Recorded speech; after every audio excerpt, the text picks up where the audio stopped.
श्रीमद् भागवत महापुराण प्रसंग चल रहा है। भगवान बलराम जी नैमिषारण्य पहुंचे। शौनकादि ऋषियों के साथ 88,000 ब्रह्म ऋषियों ने भगवान बलराम जी का पूजन किया, लेकिन व्यास गादी पर विराजमान श्री सूत जी महाराज ने न हाथ जोड़ा, न प्रणाम किया, न उठ के खड़े हुए। बलराम जी को गुस्सा आ गया। उन्होंने कहा कि जो धर्म उपदेष्टा हैं, दूसरों को उपदेश देते हैं, और जब ये धर्म का उल्लंघन करते हैं तब हमारे द्वारा ये दंडनीय होते, मैं इनको विशेष दंड देता हूं। सूत जी, तुम्हें ब्रह्म ऋषियों के ऊपर आसन में बैठाला गया। सब ब्रह्म ऋषि उठकर खड़े हो गए, लेकिन तुम उठकर नहीं खड़े हुए। सबने अर्घ पाद्य आचरण वंदना आदि की, लेकिन तुमने कुछ नहीं की। इसका मतलब तुम अपराध कर रहे हो और तुम्हें दंड देना चाहिए, और हम दंड देने में समर्थ हैं। ऐसा कह के बलराम जी ने कुशा उठाई और संकल्प करके मारा। सूत जी का वध हो गया। ब्रह्म ऋषियों ने कहा तो बड़ा मंगल हो गया प्रभु, हमने संकल्प के द्वारा, मंत्रों के द्वारा इनको सुरक्षित किया था कि जब तक ये सत्र चलेगा उत्सव, तब तक इनको यमराज भी नहीं मार सकते। तो कर तुम अकर तुम अन्यथा कर तुम, भगवान यमराज के भी ऊपर शासन करने वाले बलराम जी है। तो उनका हमको ऐसा पता नहीं था, मैं जिला देता हूं सूत जी को। तो उनका नहीं प्रभु, आपका मारना भी व्यर्थ न जाए और हमारा आशीर्वाद भी व्यर्थ न जाए, ऐसा उपाय किया जाए। तो बलराम जी ने सूत जी रोमहर्षण के पुत्र उग्र श्रवा जी को विराजमान किया व्यास गादी पर। कहा कि संपूर्ण शास्त्र पुराण इतिहास तुम्हारे हृदय में प्रकाशित हो जाए। बलराम जी की कृपा से बिना पढ़े लिखे उग्र श्रवा को जितने सूत जी को ग्रंथ कंठस्थ थे वो सब कंठस्थ हो गए। ब्रह्म ऋषियों से कहा कि अगर आप ऐसा मानते हैं कि इनका वध करना अपराध हुआ तो आप प्रायश्चित भी बता दीजिए। तो उनका बलवल नाम का एक राक्षस हमारी यज्ञ में बड़ा विघ्न डालता है, आप उसको मार डालिए और भारतवर्ष की तीर्थों का अवगाहन कीजिए। ये हमारी इच्छा है, इससे आपकी ही बनाई हुई धर्म मर्यादा का पालन होगा। तो जिस दिन पर्व होता था उस दिन यज्ञ करते थे ऋषि लोग। तो बलराम जी रुके और कहा आने दो पर्व। जब पर्व का दिन आया तो भयंकर आंधी चलने लगी। आंधी मतलब धूल भरी आंधी, जिसमें दिखाई न दे। चारों ओर पीप और दुर्गंध की वर्षा होने लगी। यज्ञशाला में बलवल दानों ने मलमूत्र आदि अपवित्र वस्तुओं को फेंकना शुरू कर दिया। बलराम जी उसके इंतजार में ही थे। देखा कि हाथ में त्रिशूल लिए हुए बलवल बड़ा डील डोल, ऐसा जान पड़ता था मानो कालिक का पहाड़ हो, काला। उसकी दाढ़ी, मूछ, बाल तांबे के समान लाल थे। बड़ी बड़ी दाढ़ें, भौहों के कारण बड़ा भयावना लग रहा था। बलराम जी ने देखा कि शत्रु बलवल ऋषियों के यज्ञ को भंग करने के लिए सारे उपाय कर रहा है। अपने हल मूसल का स्मरण किया। तत्काल हल से उसकी गर्दन फांसी और मूसल का प्रहार कर दिया। ब्रह्मद्रोही बलवल के ऊपर जे ही बलराम जी के मूसल का प्रहार हुआ, ललाट फट गया और वो खून उगलता हुआ आर्त स्वर से चिल्लाता हुआ धरती पर गिर गया और मर गया।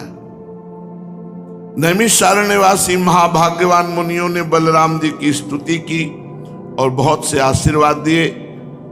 इसके बाद बलराम जी ने कहा एक प्रायश्चित तो हो गया, बलवल मारा गया। अब दूसरा आपने उपाय बताया था भारत के तीर्थों का अवगाहन, तो अब हमें आदेश कीजिए हे ऋषि जनों, अब मैं भारत के तीर्थों का अवगाहन करूंगा। नैमिषारण्य के ऋषियों से विदा लेकर बलराम जी ब्रह्म ऋषियों को कुछ साथ लेकर कौशिकी नदी के तट पर आए कौशिकी नदी में स्नान किया, फिर सरयू नदी, सरयू के किनारे किनारे फिर संगम प्रयाग पहुँचे। वहाँ संगम में स्नान करके देवता ऋषि पितरों को तर्पण किया। फिर पुलहा आश्रम गए, वहाँ गंडकी नदी में स्नान किया, फिर गोमती नदी में, फिर विपाशा नदी में, फिर सोन नद में। इसके बाद गया में जाकर पितरों का वसुदेव जी की आज्ञा अनुसार पूजन यजन किया।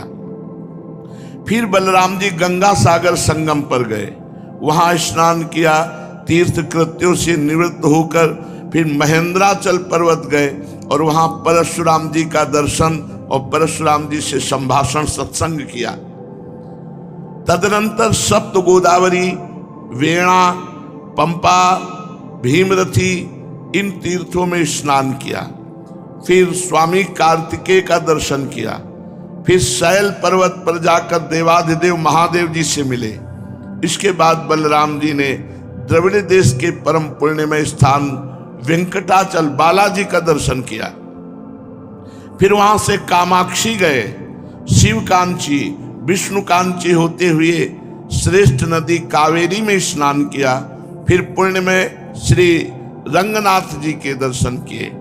श्री रंग क्षेत्र में भगवान श्री हरि सदा विराजमान रहते हैं रंगनाथ जी के रूप में। वहां उन्होंने विष्णु भगवान के क्षेत्र ऋषभ पर्वत और फिर दक्षिण मथुरा और बड़े बड़े महापापों को नष्ट करने की सामर्थ्य रखने वाले परम पवित्र तीर्थ सेतुबंध की यात्रा की। बलराम जी ने सेतुबंध में जाकर के ब्राह्मणों को 10,000 गौएं दान की। फिर वहां से कृतमाला, ताम्रपर्णी नदियों में स्नान करते हुए मलय पर्वत पर गए। वह पर्वत 7 कुल पर्वतों में से एक है। मलय पर्वत अगस्त ऋषि जी की तपस्या स्थली है। तो महर्षि अगस्त जी को नमस्कार करके उनसे सत्संग किया बलराम जी ने। अगस्त जी ने आशीर्वाद दिया। फिर बलराम जी दक्षिण समुद्र की यात्रा की। वहां से दुर्गा देवी का कन्याकुमारी के रूप में दर्शन किया। इसके बाद फाल्गुन तीर्थ अनंत शयन क्षेत्र में गए। वहां के सर्वश्रेष्ठ पंचाप्सरस तीर्थ में स्नान किया। उस तीर्थ में सर्वदा भगवान विष्णु का सानिध्य रहता है। बलराम जी ने वहां भी 10,000 गौएं दान की। अब बलराम जी वहां से चलकर केरल, त्रिगर्त देशों में होकर भगवान शंकर के क्षेत्र गोकर्ण तीर्थ में आए। वहां सदा सर्वदा भगवान शंकर विराजमान रहते हैं। भगवान शंकर से मिलकर वहां से जल से घिरे हुए द्वीप में निवास करने वाली आद्या देवी का दर्शन करने गए और फिर उस द्वीप से चलकर शूरपारक क्षेत्र की यात्रा की।